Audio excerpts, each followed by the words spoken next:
फरीद आपका physics teacher. Students, आपको याद होगा लास्ट टाइम हम लोगों ने चार्जेस को बहुत डिटेल में डिस्कस किया था। हालांकि वो डिटेल आपकी बुक में डिस्कस नहीं हुई, लेकिन फिर भी इस चैप्टर को थॉरोली अंडरस्टैंड करने के लिए वो डिटेल आपको मालूम होना जरूरी थी। आज हम इस चैप्टर का बाकायदा आगाज करेंगे, वो आर्टिकल पढ़ेंगे जो आपकी बुक ने एक्चुअली में दिया हुआ है, और वो है कूलम्स लॉ के बारे में। तो आइए जरा देखते हैं कि कूलम्स लॉ क्या है और इससे हम क्या कुछ सीख सकते हैं। स्टूडेंट्स, कूलम्स लॉ का ये जो आर्टिकल है ये आप लोगों को इस पेज पर और इससे नेक्स्ट पेज पर यहां पर मिलेगा। लेकिन अगर आप देखें तो यहां पर दोनों पेजेस में किसी किस्म की कोई हेडिंग मौजूद नहीं है, जिसकी वजह से बच्चों को यह बहुत कंफ्यूजन रहती है कि इस आर्टिकल को पेपर में किस तरह से अटेम्प्ट करना है। तो वो भी हम इंशाल्लाह डिस्कस करेंगे, इसके कॉन्सेप्ट को भी डिस्कस करेंगे। लेकिन सबसे पहली बात जो लास्ट टाइम मैंने आप लोगों को बताई थी वो ये थी कि चार्जेस दो किस्म के होते हैं, पॉजिटिव और negative charges.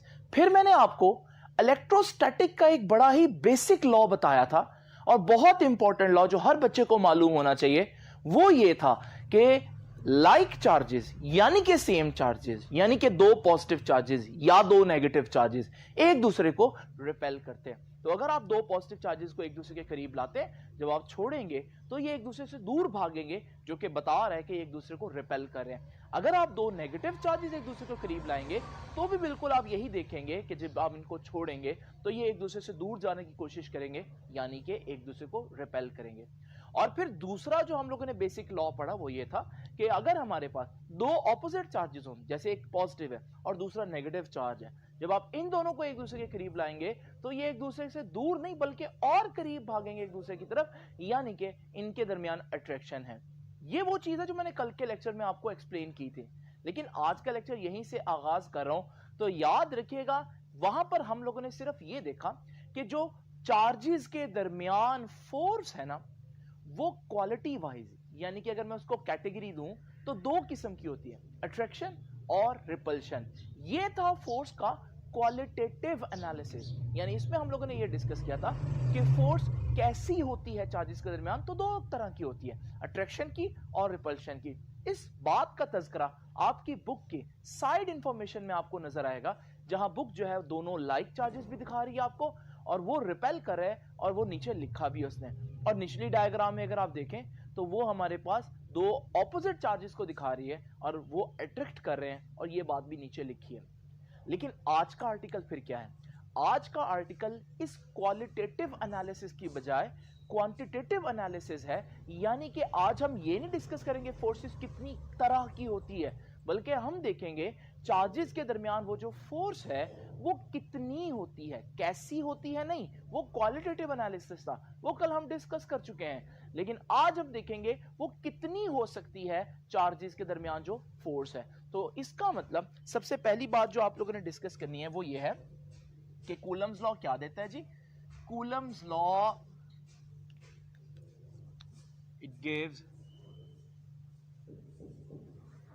gives a quantitative analysis। Quantitative analysis का मतलब ये होता है कि कूलम्स लॉ के जरिए आपको पता चलेगा कि वो फोर्स कितनी है, मैग्नीट्यूड उसका कितना होगा। तो क्वांटिटेटिव एनालिसिस का वर्ड याद रखिएगा। उसके बाद याद रखिएगा डेफिनेटली कूलम्स लॉ है। तो कूलम्स लॉ है तो इसका मतलब कूलम नहीं दिया होगा, इसका पूरा नाम था चार्ल्स कूलम। और कब इसने हमारे पास ये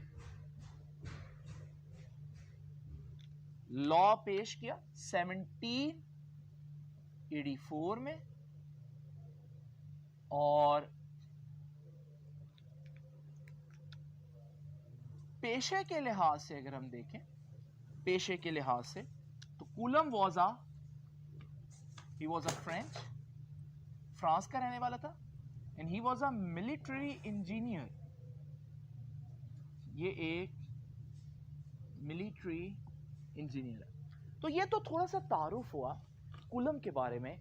याद रखिएगा स्टूडेंट्स, ये जो कूलम का लॉ है इसके बारे में एक और बात, और वो ये है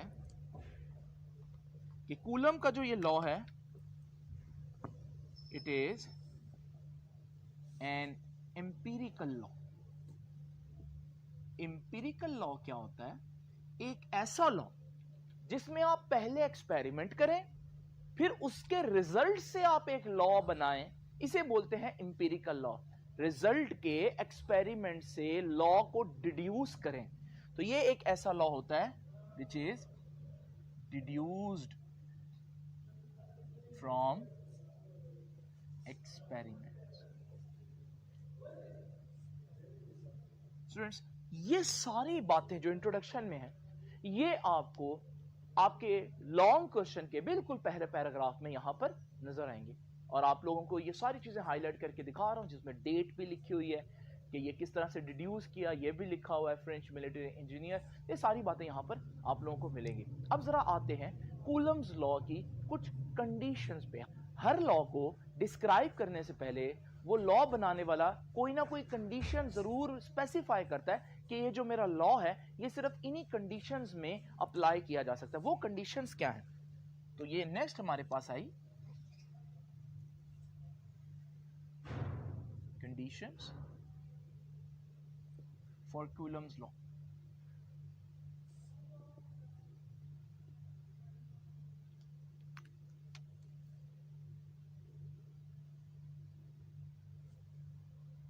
अब वो क्या कंडीशंस है? ये 3 कंडीशंस है जो आप लोगों ने याद रखनी है। Number 1, Coulomb's law is only applicable two point charges. आपने जो चार्जेस लेने हैं वो कैसे चार्जेस होने चाहिए? पॉइंट चार्जेस, यानी कि वो बहुत छोटे होने चाहिए। और मैंने लास्ट लेक्चर में भी आपको बताया था कि समटाइम्स हम उनको भी पॉइंट चार्जेस कह सकते हैं जिनके दरमियान का जो फासला है वो उनके साइज से बहुत बड़ा होता है। क्या मतलब है इस बात का? जरा तवज्जो कीजिए। ये 2 सफेयर्स हैं, डेफिनेटली ये बहुत छोटे नहीं हैं, लेकिन अगर ये सफेयर्स बहुत दूर दूर हों तो फिर इतने दूर होने पर इनके दरमियान का जो फासला है वो इनके अपने साइजेस के मुकाबले में इतना ज्यादा हो गया है कि इस पूरे सिनेरियो के अंदर ये सफेयर एक छोटा सा पॉइंट फील हो रहे हैं। इसका मतलब इनको मैं पॉइंट कंसीडर कर सकता हूं। बिल्कुल इसी तरह से कूलम्स लॉ तब लगेगा जब चार्जेस पॉइंट बन जाएंगे, यानी कि चार्जेस के दरमियान का जो फासला है वो इतना ज्यादा हो उनके साइजेस के मुकाबले में कि वो एक पॉइंट की मानिंद नजर आए। तो ये होगी पहली कंडीशन। दूसरी कंडीशन बड़ी मशहूर है जो सब लोगों को पता होती है, क्योंकि इलेक्ट्रोस्टैटिक्स में पढ़ रहे हैं तो हम लोगों ने पढ़ा था कि चार्जेस रेस्ट पर भी होने चाहिए। तो याद रखिएगा, only applicable to static charges. रुके हुए चार्जेस होंगे तो कूलम्स लॉ स्टडी किया जा सकता है। ये तो होगी दूसरी बात। और अब बात करते हैं जो थर्ड और बहुत इंपॉर्टेंट बात। याद रखिएगा स्टूडेंट्स, हमारे पास कूलम फोर्स के अलावा भी फोर्सेस होती हैं। मिसाल के तौर पर कभी आप लोगों ने सोचा कि पॉजिटिव चार्जेस तो रिपेल करते हैं, और कभी भी ऐसा नहीं हो सकता कि पॉजिटिव एक दूसरे के करीब रहें, क्योंकि वो तो रिपेल करेंगे। लेकिन फिर जब आप न्यूक्लियस की तरफ देखते हैं, एटम का जो न्यूक्लियस है उसके अंदर क्या होते हैं? प्रोटॉन्स नहीं होते। तो प्रोटॉन इकट्ठा क्यों रह रहा है न्यूक्लियस के अंदर? ये बड़ी सोचने वाली बात है। असूलन अगर कूलम फोर्स को देखें तो फिर प्रोटॉन को तो प्रोटॉन से दूर हो जाना चाहिए। न्यूक्लियस का बनना तो कूलम के मुताबिक हो ही नहीं सकता। इसका मतलब यह है कि जब चार्जेस एक दूसरे से दूर होते हैं तो कूलम फोर्स एक्ट करती है, लेकिन जब चार्जेस एक दूसरे के बहुत करीब आ जाएं तो फिर उनके दरमियान एक अट्रैक्शन की फोर्स भी डेवलप हो जाती है, जिसे हम बोलते हैं स्ट्रॉन्ग न्यूक्लियर फोर्स। और वो इतनी स्ट्रॉन्ग होती है कि वो कूलम से भी डोमिनेट कर जाती है। हालांकि कूलम उनको अलहदा करने की कोशिश कर रहा होता है, लेकिन स्ट्रॉन्ग न्यूक्लियर फोर्स इतनी स्ट्रॉन्ग होती है कि वो उनको आपस में जोड़े रखती है। और इसकी वाज़ेह एग्जाम्पल आपको नजर आएगी न्यूक्लियस के अंदर। तो अगर आप कूलम का लॉ पढ़ना चाहते हैं तो वो तो तभी पढ़ेंगे ना जब स्ट्रॉन्ग न्यूक्लियर फोर्स नहीं होगी। और वो कब नहीं होगी? जब आपके चार्जेस इतना दूर हों कि स्ट्रॉन्ग न्यूक्लियर फोर्स डेवलप ही ना हो पाए। तो याद रखिएगा, हमारे पास कूलम्स लॉ में तीसरी शर्त क्या है कि charges must be far enough, इतने दूर एक दूसरे से होने चाहिए, कितने दूर, so that strong nuclear force do not dominate, dominate ना कर जाए, उसकी बढ़तरी ना आ जाए, किस पर, ओवर कूलम फोर्स, वरना फिर आपको कूलम का लॉ अप्लाई होता दिखाई नहीं देगा। नाउ स्टूडेंट्स, ये है वो तीन शराइत जिनका जानना जरूरी है। ये तीन असम्पशंस आप लोग समझेंगे फिर ही कूलम्स लॉ को स्टडी कर सकते हैं। अब जरा देखते हैं कूलम्स लॉ की स्टेटमेंट क्या कहती है।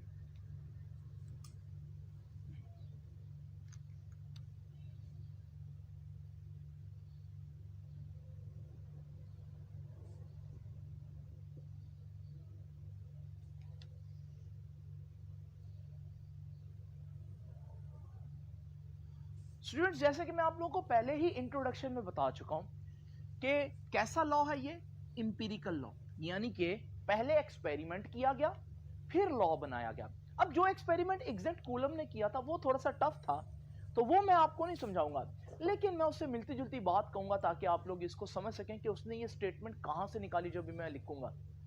तो आप देखें वो क्या करना चाह रहा है, वो दो चार्जेस के दरमियान जो फोर्स है उसको मेजर करना चाह रहा है, क्वांटिटी देखना चाह रहा है कितनी है। अब इसके लिए वो क्या करेगा, सिंपल देखिए, जस्ट इमेजिन करें कि हमारे पास दो चार्जेस हैं जिन पर +2 कूलम चार्ज है। आपको मालूम है दोनों पर +2 कूलम चार्ज है, दोनों एक दूसरे को रिपेल करेंगे। लेकिन अगर मैं इन दोनों चार्जेस की जगह +2 कूलम की बजाय +4 कूलम कर दूं, तो हमने देखा कि अब इन्होंने एक दूसरे को ज्यादा रिपेल किया। तो इसका मतलब यहां से ये हुआ कि जितना चार्जेस का मैग्नीट्यूड ज्यादा होता है उतना उनके दरमियान फोर्स भी बढ़ जाती है, और जितना चार्जेस का मैग्नीट्यूड कम होता है उतना उनके दरमियान फोर्स भी कम हो जाती है। लेकिन इसको अल्फाजों में किस तरह से लिखूंगा, जरा तवज्जो कीजिएगा। कूलम की स्टेटमेंट क्या कहती है, दी इलेक्ट्रोस्टैटिक फोर्स, वो जो फोर्स होगी किसके दरमियान, electrostatic force of attraction, attraction की भी हो सकती है, और रिपल्शन, अट्रैक्शन और repulsion between static charges is directly proportional, किसके directly proportional, to product of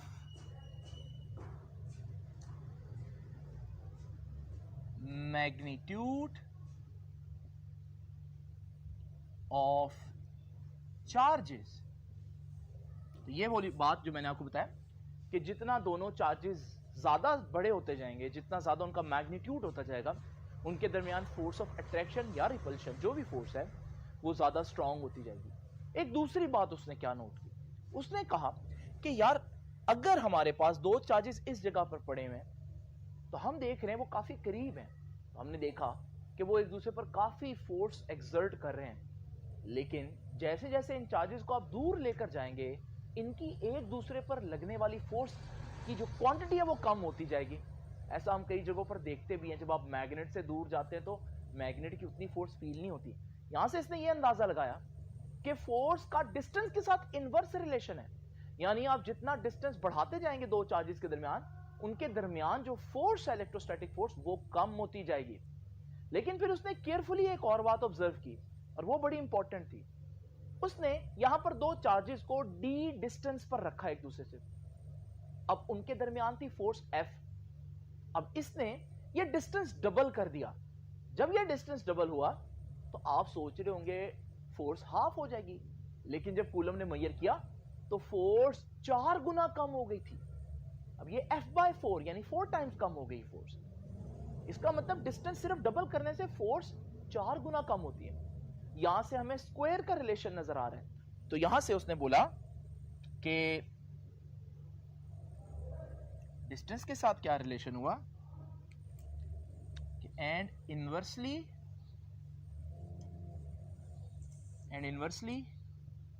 proportional किसके, to square of distance, distance के नहीं बल्कि डिस्टेंस के स्क्वायर के। आप डिस्टेंस डबल करेंगे फोर्स कम तो होगी लेकिन 2 टाइम्स कम नहीं होगी, 4 टाइम्स 2 का स्क्वायर। अगर आप डिस्टेंस 3 गुना ज्यादा करेंगे तो फोर्स 3 गुना कम नहीं होगी, 3 का स्क्वायर लें 9 टाइम्स कम होगी। अगर 4 गुना डिस्टेंस बढ़ाएंगे तो फोर्स जो है वो 4 गुना कम नहीं होगी बल्कि 16 गुना, यानी कि स्क्वायर लेना पड़ेगा। तो हमने देखा and inversely proportional to square of distance between the charges. आपने देखा मैंने स्टेटमेंट को 2 कलर्स में लिख दिया। एक आप देख सकते हैं कि डायरेक्टली प्रोपोर्शनल है और स्टेटमेंट का दूसरा हिस्सा एक इनवर्स रिलेशन बता रहा है। तो मैंने इसको जानबूझकर 2 कलर्स में लिख दिया ताकि आपको थोड़ा सा आइडिया रहे कि इस स्टेटमेंट के बेसिकली 2 पार्ट्स हैं। लेकिन आप देख रहे हैं कि ये हमारे पास अल्फाजों में लिखी हुई स्टेटमेंट। फिजिक्स या मैथमेटिक्स में हमें इक्वेशंस चाहिए होती हैं, तो हम इस तरह से अब इस स्टेटमेंट को किस तरह से मैथमेटिकल फॉर्म में लेकर आएंगे, आइए जरा देखते हैं। तो जरा तवज्जो कीजिए स्टूडेंट्स, अब मैं आप लोगों के सामने कूलम्स की मैथमेटिकल फॉर्म डिस्कस करूंगा और वो कोई और चीज नहीं होगी, इसी स्टेटमेंट से ही मैथमेटिकल रिलेशन निकालूंगा। जरा तवज्जो कीजिए, ये ब्लू वाला हिस्सा क्या कहता है कि फोर्स डायरेक्टली प्रोपोर्शनल है product of magnitude of charges के। अगर हमारे पास एक चार्ज जो है वो Q1 है, दूसरा चार्ज Q2 है, तो इस स्टेटमेंट के मुताबिक जो फोर्स है वो Q1 और Q2 यानी दोनों चार्जेस के मैग्नीट्यूड के प्रोडक्ट के डायरेक्टली प्रोपोर्शनल है। इस तरह से लिखते हैं, आप लोग जानते हैं बात। और दूसरा हिस्सा अगर आप रेड वाला देखें वो क्या कहता है, इनवर्सली प्रोपोर्शनल है डिस्टेंस के स्क्वायर के। तो डिस्टेंस को अगर मैं r कह दूं तो इनवर्सली प्रोपोर्शनल है डिस्टेंस के स्क्वायर के। इसको हम यूं लिखेंगे। ये दोनों बातें आपकी जो स्टेटमेंट थी वहां से ये खुलासा मैंने नीचे लिखा। अब आपको मालूम है इनको इकट्ठा करना पड़ेगा। जब मैं इनको इकट्ठा करूंगा तो ये चीज बनेगी कि F is directly proportional to Q1 Q2, क्योंकि डायरेक्टली है वो ऊपर आ जाएंगे, और R का स्क्वायर इनवर्सली है तो वो नीचे आ जाएगा। और फिर आपको मालूम है हमारे पास जब इस तरह का एक्सप्रेशन होता है तो हमें किसी कांस्टेंट से मल्टीप्लाई करना पड़ता है। वो कांस्टेंट जो है वो है K और बाकी चीज रह जाएगी एज इट इज। तो Q1 Q2 over R square. Students ये है कूलम्स लॉ की मैथमेटिकल फॉर्म। और जरा तवज्जो कीजिए, ये वो कांस्टेंट है जो मैंने यहां पर लगाया है जिसे हम प्रोपोर्शनैलिटी कांस्टेंट कहेंगे, क्योंकि मैंने प्रोपोर्शनैलिटी को खत्म करने के लिए लगाया। और इसका एक फेमस नाम है कूलम्स कांस्टेंट।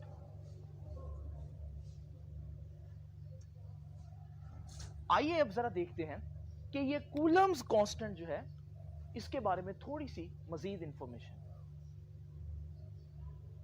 तो आइए स्टूडेंट जरा देखते हैं कि ये कूलम्स कांस्टेंट क्या है। जैसे कि मैंने आप लोगों को बताया कि ये जो इक्वेशन थी अभी मैंने लिखी, आप लोगों के सामने एक दफा फिर से लिख देता हूं। जो कूलम की इक्वेशन आई, F is equal to K Q1 Q2 over R square.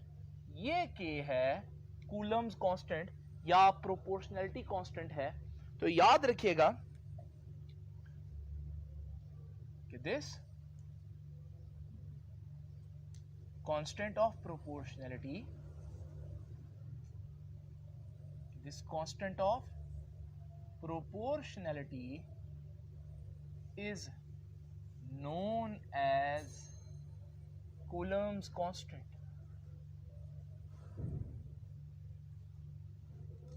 तो कूलम्स कांस्टेंट की फार्मूला क्या होगा, आप यहां से k को इधर रखें, ये r का स्क्वायर इधर डिवाइड हो रहा है, उधर जाकर f से मल्टीप्लाई हो जाएगा, और q1 q2 इधर मल्टीप्लाई हो रहे हैं, उधर जाकर डिवाइड हो जाएंगे। तो अगर आप k को एक तरफ ले जाएं तो ये आता है हमारे पास बेसिकली k का फॉर्मूला। नाउ स्टूडेंट्स, k के बारे में दो तीन बहुत इंपॉर्टेंट बातें हैं जो अभी हम लोगों ने डिस्कस करनी है। आइए जरा देखें कि हमारे पास k किन फैक्टर्स पर डिपेंड करता है। डिपेंडेंस, याद रखिएगा कि वैल्यू ऑफ k दो चीजों पर डिपेंड करती है। Depends on two factors. Number one, वो दो फैक्टर्स कौन कौन से हैं? नंबर वन, याद रखिएगा, nature of medium between charges. वो जो दोनों चार्जेस हैं उनके दरमियान में मीडियम क्या है, क्या एयर है, क्या वैक्यूम है, या कोई और मीडियम रखा हुआ है। नंबर टू, ये इस बात पर भी डिपेंड करती है, k की वैल्यू इस बात पर भी डिपेंड करती है कि सिस्टम ऑफ यूनिट क्या लिया आपने। SI यूनिट्स लिए हैं, ये जो डिस्टेंस है ये मीटर में लिया है या सेंटीमीटर में या इंच में, फोर्स न्यूटन में है या किसी और वैल्यू में है, यूनिट में है, चार्जेस जो है वो कूलम्स में है या किसी और यूनिट में है। तो ये दो चीजें हैं जिनसे हमारे पास k की वैल्यू जो है वो पता चलेगी। उसके बाद एक और बहुत इंपॉर्टेंट बात k के बारे में जो ऑब्जेक्टिव में भी बहुत पूछी जाती है, और वो है k का यूनिट। तो जरा स्टूडेंट्स तवज्जो कीजिएगा, k का जो यूनिट है वो कैसे निकलेगा। देखिए, यूनिट फार्मूला से ही निकल सकता है। मैं इसकी कैलकुलेशन यहीं कर देता हूं। ये देखिए, ऊपर एफ आर है, फोर्स होता है न्यूटन, आर डिस्टेंस है, डिस्टेंस का यूनिट होता है मीटर, लेकिन उसका स्क्वायर भी आ रहा है, डिवाइड बाय नीचे Q1 और Q2 चार्ज है, चार्ज का यूनिट कूलम, तो ये भी कूलम ये भी कूलम, तो नीचे आ जाएगा कूलम का स्क्वायर, जिसको मजीद आप न्यूटन मीटर स्क्वायर पर कूलम स्क्वायर भी लिख सकते हैं इस तरह से। तो ये यूनिट याद रखिएगा, k का यूनिट क्या होता है? न्यूटन मीटर स्क्वायर पर कूलम स्क्वायर। ये तो हो गई कुछ बातें k के बारे में। अब स्टूडेंट्स, हम कूलम फोर्स को जो हमने फार्मूला फाइंड आउट किया, ये फार्मूला है जनरल, कहीं पर भी यूज हो सकता है। लेकिन अगर मैं चार्जेस के दरमियान मीडियम चेंज करूंगा, कभी चार्जेस के दरमियान जो है वो किसी मेटल की सरफेस रख दूं, कभी चार्जेस के दरमियान हवा है, कभी वैक्यूम है, जैसे जैसे मीडियम चेंज करूंगा वैसे वैसे k चेंज होगा, क्योंकि k मीडियम पर डिपेंड कर रहा है। जब k चेंज होगा तो फोर्स की वैल्यू भी चेंज होगी। तो इसलिए मैं पहले वैक्यूम इमेजिन करके, दो चार्जेस के दरमियान वैक्यूम इमेजिन करके फोर्स का फॉर्मूला निकालूंगा स्पेसिफिकली फॉर वैक्यूम, क्योंकि ये जो फोर्स का फॉर्मूला है ये जनरल है। तो अभी मैं वैक्यूम में फोर्स निकालूंगा, तो जरा तवज्जो कीजिएगा। उसके लिए मैं यहां पर लिख देता हूं कि कूलम फोर्स इन वैक्यूम,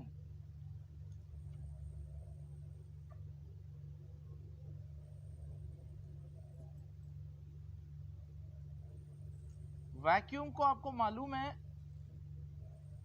हम फ्री स्पेस भी कहते हैं। तो पहले मैं वैक्यूम में फोर्स निकाल दूं, लेकिन अभी तक जितनी चीजें हमने पढ़ ली हैं मैं एक दफा आपको बता दूं कि ये आपको कहां कहां पर मिलेंगी। जरा देखते हैं पिछले बोर्ड पर जो मैंने चीजें बताई हैं वो कहां पर मौजूद है। तो स्टूडेंट्स, इनका तो मैं पहले ही बता चुका हूं आपको।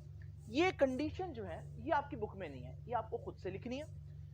स्टेटमेंट आपको जो बुक का पेज है उसमें जो ग्रीन लाइन लिखी हुई है वो सीधी सीधी ये स्टेटमेंट है, और उस स्टेटमेंट से नीचे अगर आप देखें तो आपको मैथमेटिकल फॉर्म नजर आएगी, वो ये मैथमेटिकल फॉर्म। और उसके बाद जो k की जो इंफॉर्मेशन है,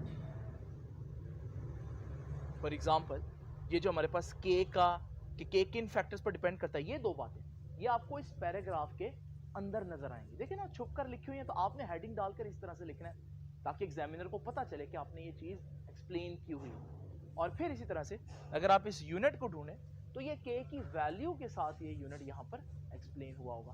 तो स्टूडेंट्स, ये तो वो बातें होंगी जो मैंने आपको साथ साथ बता दिया, रेफरेंस दे दिया कि आपकी बुक ने इनको कहाँ डिस्कस किया, ताकि आपको पता चले बुक का आर्टिकल पढ़ते हुए आपको आसानी महसूस हो। तो अब स्टूडेंट्स देखते हैं कूलम फोर्स इन वैक्यूम। देखिए फार्मूला तो वही है। क्या फार्मूला है? F is equal to K, ये वाला फार्मूला लिख रहा हूं, Q1 Q2 over R square. जरा तवज्जो कीजिएगा स्टूडेंट्स, हमारे पास वो जनरल फार्मूला था। अब मैं वैक्यूम के लिए निकालने लगा हूं।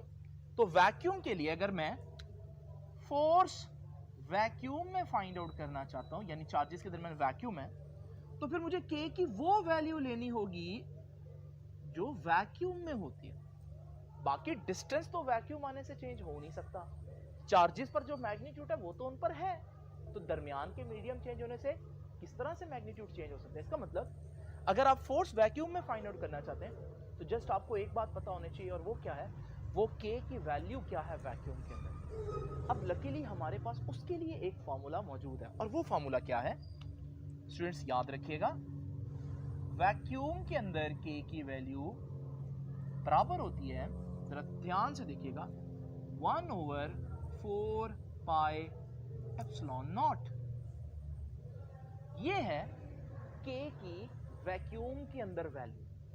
और ये जो हमारे पास वैल्यू है, अगर मैं ये वैल्यू ऊपर डाल दूं तो फॉर्मूला क्या बन जाएगा?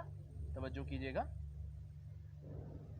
K force in vacuum is equal to, अब K की वैल्यू आ गई वैक्यूम के लिए, ये वैल्यू 1/4 पाई एप्सिलॉन नॉट, ये आ गया K की जगह, और बाकी as it is Q1 Q2 over R square. Students, आप लोगों ने देखा ये जो फार्मूला है मैंने अभी आप लोगों के सामने लिखा, ये फार्मूला जनरल फार्मूला नहीं है।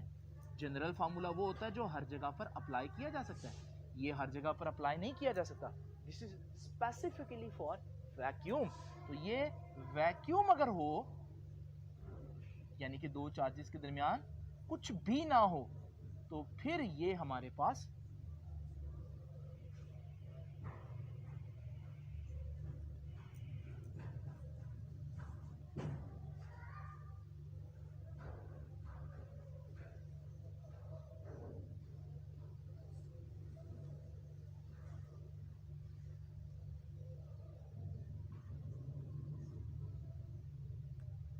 फॉर्मूला यूज होगा।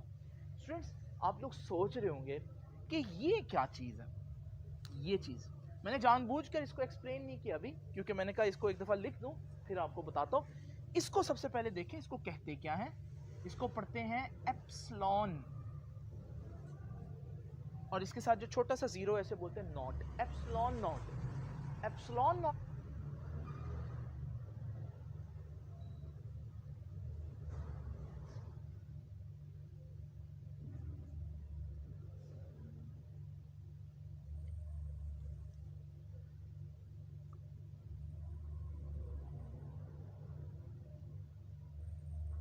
नॉट का अपना एक नाम है, ये तो इसका सिंबल है ना एप्सिलॉन। ग्रीक अल्फाबेट्स जो हैं, जैसे हमारे इंग्लिश के अल्फाबेट्स होते हैं ना ABCDE, इसी तरह ग्रीक में भी अल्फाबेट्स होते हैं, ग्रीक लैंग्वेज में अल्फा बीटा गैमा थीटा। उसी तरह से हमारे पास यहाँ पर एक अल्फाबेट आपको ये एप्सिलॉन भी नजर आएगा। तो एप्सिलॉन एक अल्फाबेट है, लेकिन यहाँ पर 006 है, जो कि तकरीबन 1 ही बनती है। स्टूडेंट्स, ये कंक्लूजन आपको उसी पैराग्राफ के जो आखिरी पैराग्राफ है उसमें नजर आएगा। इसी क्या है याद रखिएगा, बहुत इंपॉर्टेंट बात बताने जा रहा हूं, इसका नाम है परमिटिविटी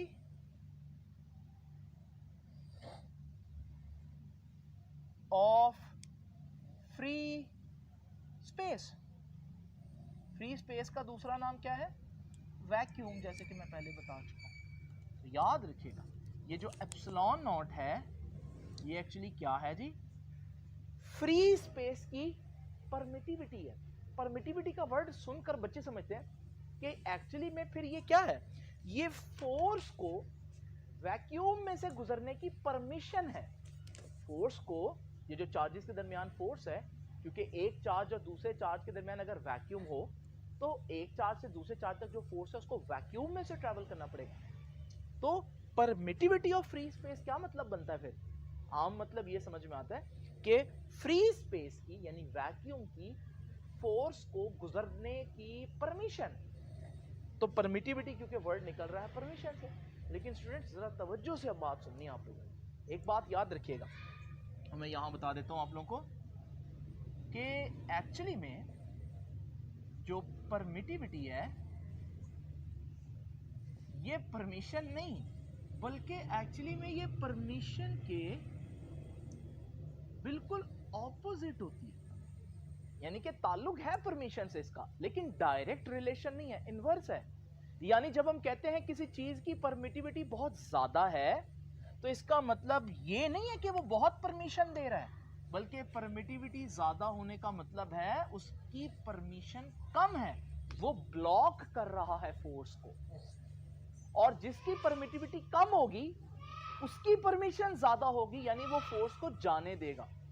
जब हम देखते हैं ये जो एप्सिलॉन नॉट है इसकी वैल्यू कितनी है, तो याद रखिएगा एप्सिलॉन नॉट की वैल्यू होती है 8.85 into 10 raise to the power -12।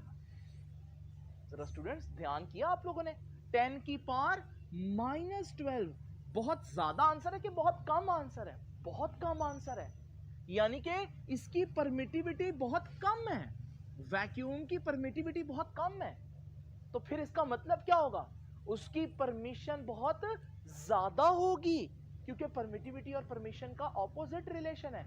मतलब ये हुआ कि अगर दो चार्जेस के दरमियान में वैक्यूम हो तो वैक्यूम एक चार्ज से दूसरी चार्ज तक जो फोर्स है उसको बिल्कुल भी नहीं ब्लॉक करता, या बहुत कम कह लें हम, तो मैक्सिमम अलाउ करता है। याद रखिएगा परमिटिविटी बहुत कम है, इसका मतलब परमिशन कम नहीं है, इसका मतलब परमिशन ज्यादा है। नाउ स्टूडेंट्स आप सोच रहे होंगे इसका यूनिट क्या होगा? जरा तवज्जो कीजिएगा ध्यान से। ये देखें ये K था, इस तरफ K है, इस तरफ एप्सिलॉन नॉट है। ये 4 और पाई है, 4 और पाई तो यूनिट लेस होते हैं, इनका यूनिट नहीं होता। तो यहां से एक बात सीधी सीधी पता चल रही है, ये ऊपर आ रहा है ये नीचे आ रहा है, यानी जो इसका यूनिट होगा उसका बिल्कुल ऑपोजिट इसका यूनिट बनेगा, क्योंकि ऊपर नीचे आ रहे हैं। अब इसका यूनिट क्या था?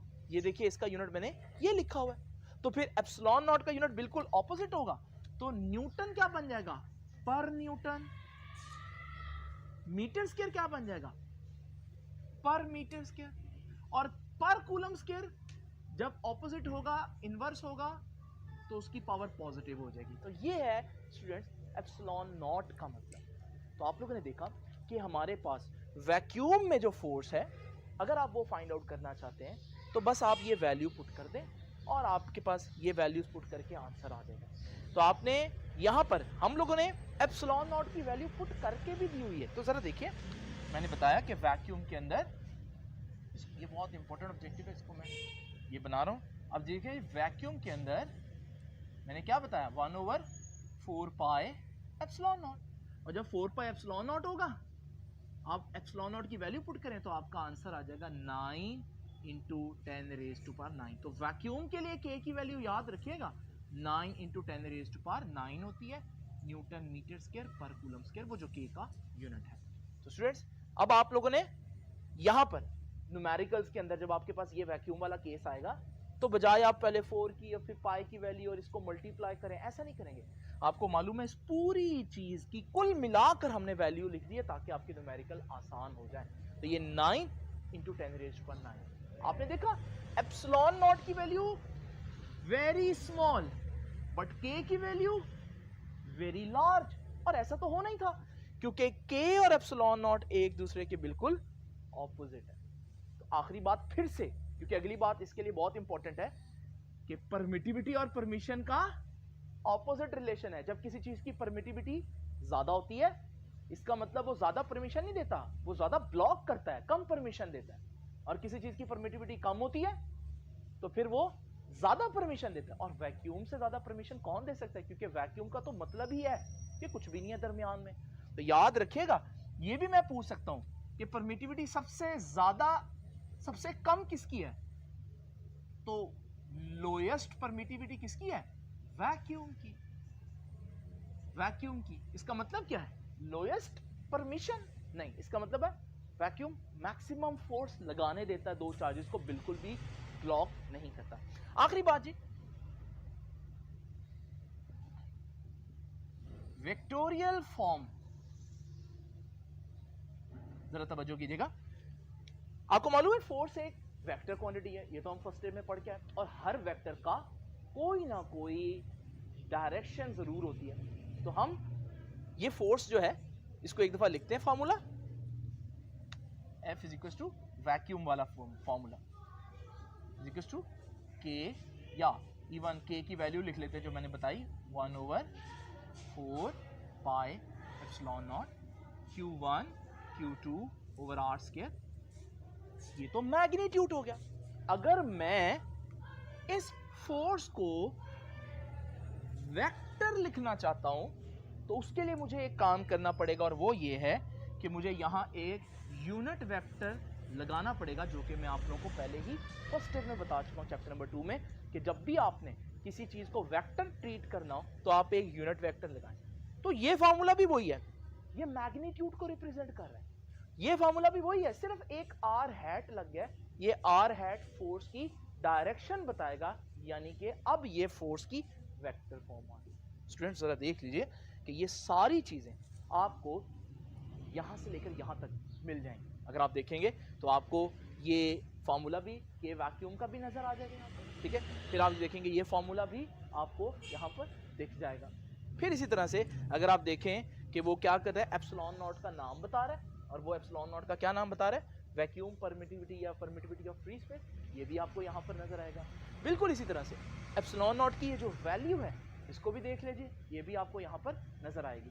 और यहाँ पर हमारे पास के की जो वैल्यू 9 × 10⁻⁹ मैंने निकाल दिया आज, ताकि क्या हमको न्यूमेरिकल में बार बार एप्सिलॉन नॉट की वैल्यू पुट ना करनी पड़े, ये भी आपको इसी पेज पर नजर आएगी। तो स्टूडेंट्स ये तो हो गया दो चार्जेस के दरमियान फोर्स, जबकि उनके दरमियान वैक्यूम है। लेकिन ये जरूरी तो नहीं है कि हर वक्त उनके दरमियान वैक्यूम हो, ये भी मुमकिन है कि मैं दो चार्जेस के दरमियान कोई प्लास्टिक की शीट रख दूं, कोई और चीज रख दूं। उस सूरत हाल में फोर्स को क्या फर्क पड़ेगा, आइए अब जरा बोलिए स्टूडेंट्स। तो आप लोगों ने देखा कि हम लोगों ने कूलम फोर्स को वैक्यूम में जो है वो डिराइव किया, लेकिन ये जो आपका आर्टिकल है जहां तक अभी हम लोगों ने पढ़ा, ये आपका सिर्फ पहले पेज के ऊपर यहां तक हम लोगों ने पढ़ लिया। अब आप इससे नेक्स्ट पेज पर देखें तो ये थ्योरी कुछ आपको नजर आ रही है जिसको मैं हाईलाइट कर रहा हूं, मैं इसको स्किप कर रहा हूं अभी, ये मैं आपको कूलम्स लॉ के सेकेंड पार्ट में एक्सप्लेन करूंगा अलहदा से। और अभी मेरा दिल है कि मैं, क्योंकि अभी हमने कूलम फोर्स इन वैक्यूम पढ़ा है, तो बिल्कुल उसी के साथ ही कूलम फोर्स इन मीडियम पढ़ ले तो ज़्यादा अच्छी समझ में आ जाएगी, और वो चीज़ पेज के इस हिस्से से स्टार्ट होगी।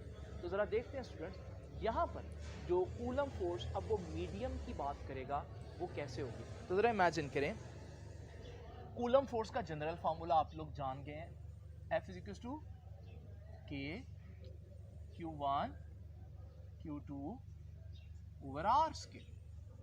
अब जरा तवज्जो कीजिए, अब आप वैक्यूम नहीं बल्कि मीडियम की बात करेंगे, मीडियम।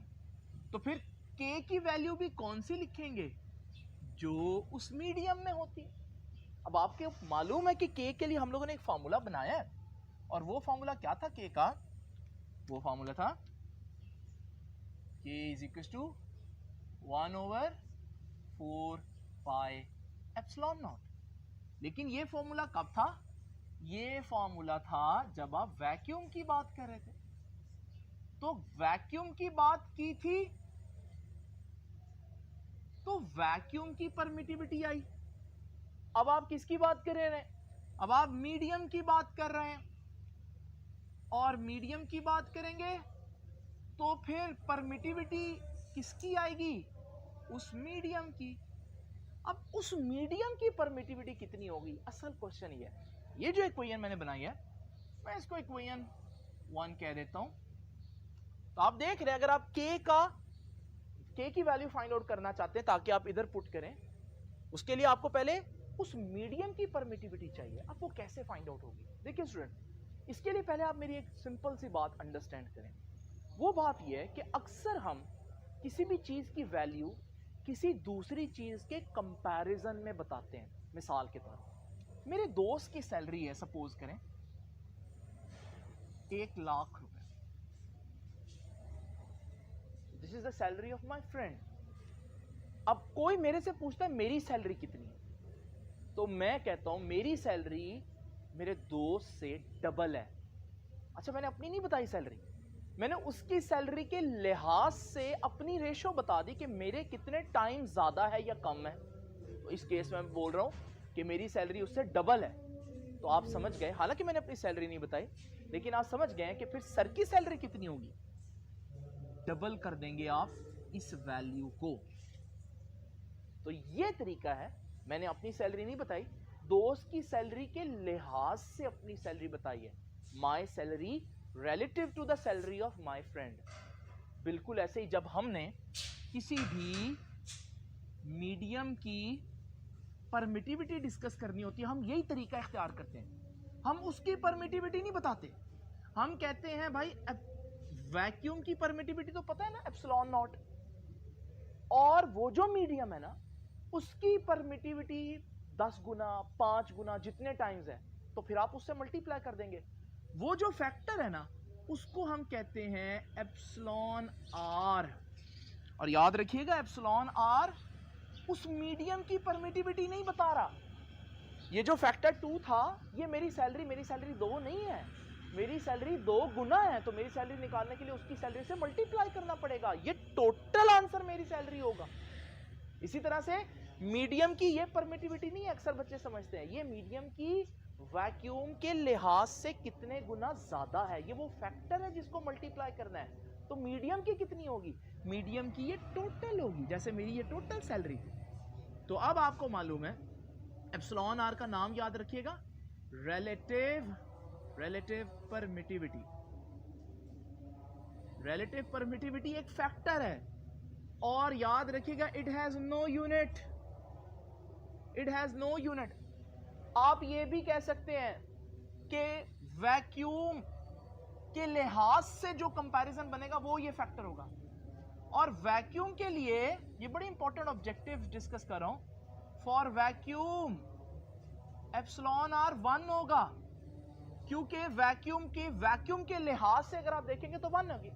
मेरी सैलरी 1 लाख है, मेरे लिहाज से मेरी सैलरी कितनी है, 1 गुना 1 टाइम। तो यहां पर याद रखिएगा, क्योंकि आपने स्टैंडर्ड वैक्यूम को रखा है, तो अगर आप वैक्यूम का ही रिलेटिव देखेंगे, रिलेटिव परमिटिविटी देखेंगे, तो वो 1 होगी। और इस परमिटिविटी का कोई यूनिट नहीं होता, क्योंकि ये एक फैक्टर है जिससे आपने मल्टीप्लाई करना है। तो स्टूडेंट्स, आप लोगों ने देखा कि हमारे पास एप्सिलॉन मीडियम जो है, मीडियम की परमिटिविटी वो epsilon naught into epsilon R होती। अब जरा तवज्जो कीजिए, हमारे पास ये चीज अगर मैं ऊपर इक्वेशन नंबर 1 में पुट कर दूं, ये मीडियम की परमिटिविटी यहां पर पुट कर दूं, तो फिर मीडियम के लिए k का वैल्यू कितनी आएगी, 4 पाई, और आगे एप्सिलॉन मीडियम, और एप्सिलॉन मीडियम कितना है, epsilon naught into epsilon R. तो आपने देखा क्या फर्क आया, बेसिकली यहां पर पुट करते हैं, force in medium is equal to k of medium, और k ऑफ मीडियम कितना आया, 1/4 pi epsilon naught epsilon R, और साथ Q1 Q2 ओवर आर स्क्वायर। जो क्या फर्क है पिछले फार्मूले वैक्यूम वाले में और इसमें, वैक्यूम में सिर्फ एप्सिलॉन नॉट आता था, और मीडियम में एप्सिलॉन नॉट के साथ ये फैक्टर आ रहा है एप्सिलॉन आर, बस ये फर्क है। और जरा तवज्जो कीजिए, अगर हम देखें ये जो एप्सिलॉन आर है ये फैक्टर है, रिलेटिव परमिटिविटी है। अब आपको मालूम है, मैंने अभी आपको पिछले बोर्ड पर एक बात बताई, वो ये थी कि परमिटिविटी और परमिशन एक दूसरे के ऑपोजिट है, यानी कि परमिटिविटी ज्यादा तो परमिशन कम, ब्लॉकेज ज्यादा। अब आप खुद सोचिए कि दो हमारे पास दो चार्जेस हो, वो एक दूसरे पर फोर्स लगा रहे हैं 10 न्यूटन, और मैं दरमियान में कोई प्लास्टिक की शीट रख देता हूं। अब ये प्लास्टिक की शीट फोर्स ब्लॉक कर लेगी ना, और इसने ब्लॉक कर लिया, परमिशन कम कर दी फोर्स को गुजरने की। जब इसने परमिशन कम कर दी तो आपको मालूम है जब परमिशन कम तो परमिटिविटी ज्यादा होगी। तो यहां से हम ये सीख सकते हैं कि ये जो मीडियम की परमिटिविटी है, ये वैक्यूम की परमिटिविटी जो थी उससे ज्यादा आनी चाहिए, क्योंकि मीडियम तो ब्लॉक करेगा। और जब ये ज्यादा आनी चाहिए तो ये एक ही सूरत में ज्यादा आ सकती है, जब इसका आंसर 1 से ज्यादा हो। तो याद रखिएगा फॉर वैक्यूम तो एप्सिलॉन आर 1 था। फॉर ऑल मीडियम्स, दुनिया में जितने भी मीडियम्स हैं, क्योंकि वो फोर्स को ब्लॉक करेंगे तो उनके लिए एप्सिलॉन आर की वैल्यू 1 से ज्यादा होगी, तो उनकी परमिटिविटी ज्यादा होगी, मतलब उनकी परमिशन कम होगी, फोर्स को गुजर जाने देने के लिए उनकी परमिशन कम होगी। जरा तवज्जो कीजिए, ये इंपॉर्टेंट ऑब्जेक्टिव्स हैं बहुत ज्यादा। तो अब जरा तवज्जो कीजिए, यहां से एक और इंपॉर्टेंट बात, अगर मैं इसको थोड़ी देर के लिए गायब कर दूं तो स्टूडेंट्स इसके अलावा बाकी सारा फार्मूला तो वही पिछले वाला वैक्यूम वाला नहीं है। तो यहां से मैं एक बात कर सकता हूं कि force in medium is equal to ये सारा फार्मूला, ये वाला, इसके अलावा ये तो फोर्स इन वैक्यूम है क्योंकि सिर्फ एप्सिलॉन नॉट है, और डिवाइडेड बाय ये क्या रह गया बाकी, एप्सिलॉन आर। ये बहुत इंपॉर्टेंट यहां से कंक्लूजन निकलेगा। जरा कंक्लूजन पे गौर करना है आप लोगों ने। वो बात क्या कहेगा, जरा तवज्जो से देखिए कि मीडियम, आपको याद है ना, इसकी वैल्यू एप्सिलॉन आर की वैल्यू हमेशा ग्रेटर देन 1 है, और जब नीचे वाला आंसर 1 से ज्यादा हो तो टोटल आंसर कम हो जाएगा। इसका मतलब मीडियम में फोर्स कम होगी वैक्यूम के निस्बत। इसका मतलब मीडियम ने फोर्स क्या कर ली, ब्लॉक कर ली। तो याद रखिएगा कंक्लूजन क्या दिखा हमारे पास यहां पर कि presence of an insulating medium,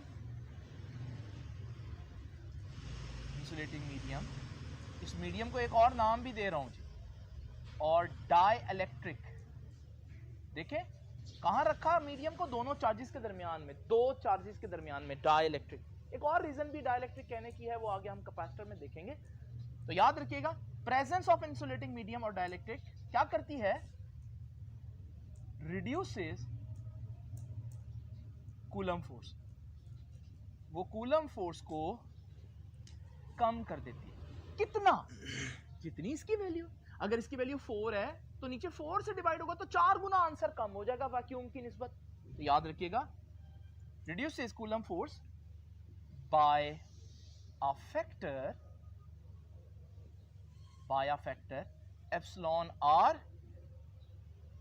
known as, और उसे बोलते क्या है, known as relative permittivity of that medium,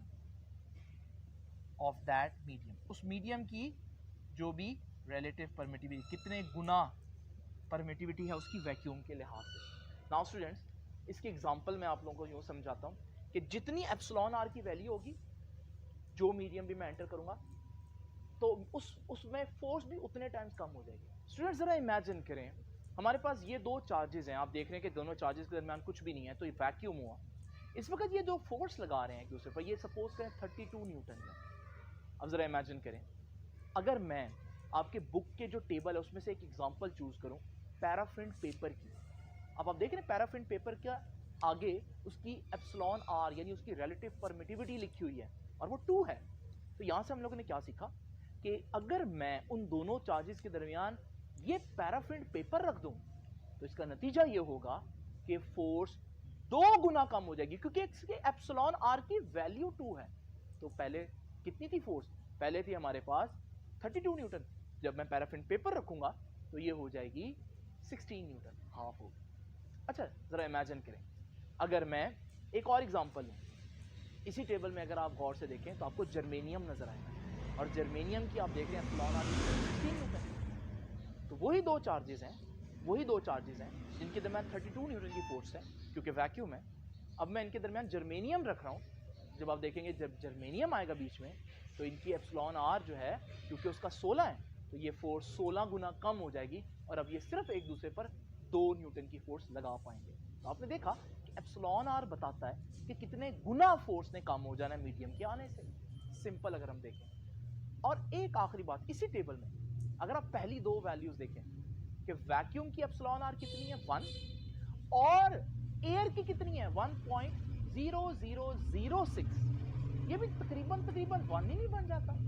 यानी कि मैं कह सकता हूं कि दोनों की एप्सिलॉन आर तकरीबन बराबर है। तो यहां से मैं एक और नतीजा निकाल सकता हूं और वो ये कि फोर्स अगर आप वैक्यूम में निकालो और फोर्स अगर आप एयर मीडियम रख के निकालो तो उसमें कोई खातिर खा फर्क नहीं आता। इसका मतलब मैं कह सकता हूं ये तकरीबन दोनों आंसर बराबर आएंगे। उसकी वजह क्या है? वैक्यूम के लिए एप्सिलॉन आर 1 है और एयर के लिए एप्सिलॉन आर 1.0006 है, जो कि तकरीबन 1 ही बनती है। स्टूडेंट्स, ये कंक्लूजन आपको उसी पैराग्राफ के जो आखिरी पैराग्राफ है उसमें नजर आएगा। इसी तरह से ये जो हमारे पास वैक्यूम और एयर वाली बात है ये बिल्कुल आखिरी लाइनों में आपको नजर आएगी। टेबल की बातें मैं पहले ही आप लोगों को बता चुका हूं। ये स्टूडेंट आज का लेक्चर था। अभी जो चीज डिस्कस करने वाली रह गई है वो ये वाला पैराग्राफ है जिसको मैंने जानबूझकर छुड़वा दिया है। इसको मैं एंड पर डिस्कस करूंगा। तो आपने देखा हमारे आज के लेक्चर की एक खास तरतीब रही है। पहले आप कूलम फोर्स डिस्कस करें, फिर कूलम फोर्स को वैक्यूम में डिस्कस करें और फिर कूलम फोर्स को मीडियम में डिस्कस कर लें। अब हम डिस्कस करेंगे कि वो उस पैराग्राफ में क्या लिखा है, लेकिन वो नेक्स्ट लेक्चर में डिस्कस करेंगे। आपसे मुलाकात होगी अब इंशाल्लाह नेक्स्ट लेक्चर में। तब तक के लिए अल्लाह हाफिज।